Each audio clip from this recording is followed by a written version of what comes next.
भगवान की जय। श्री सद्गुरुदेव भगवान की जय। जय जय श्री राधे श्याम।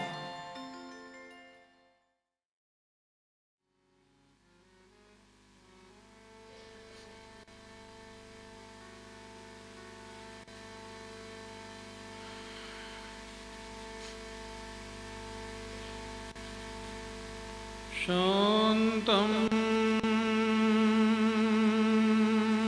शाश्वतमप्रमेयमनघं निर्वाणशान्तिप्रदं ब्रह्मा शम्भुफणीन्द्रसेव्यमनिशं वेदान्तवेद्यं विभुं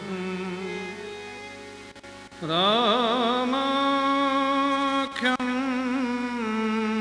जगदीश्वरं सुरगुरुं मायामनुष्यं हरिं वन्देऽहं करुणाकरं रघुवरं भूपालचूडामणिं वरहापीडं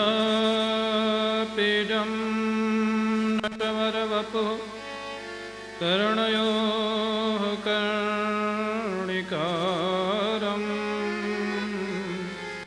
बिभ्रतवासः कनककपिशं वैजयन्तीं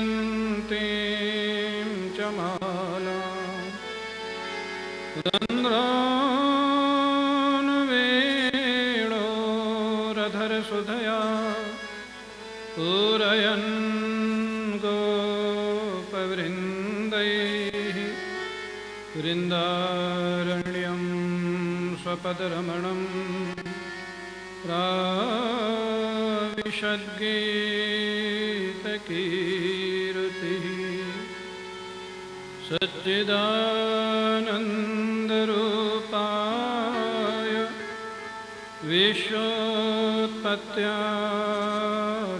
विश्वोत्पत्त्यादिहेतवे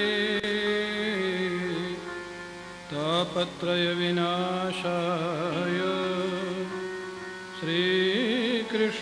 श्रीकृष्णाय वयं नुमः।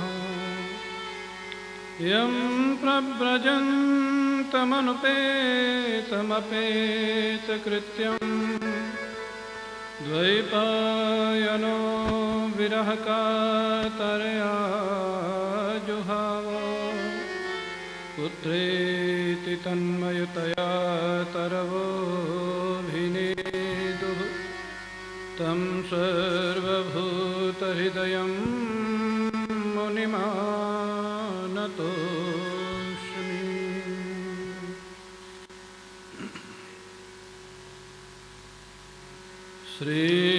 श्रीकृष्ण गोविन्द हरे मुरारे, हे नाथ नारायण वासुदेवा। श्रीकृष्ण गोविन्द हरे मुरारे, हे नाथ नारायण वासुदेवा।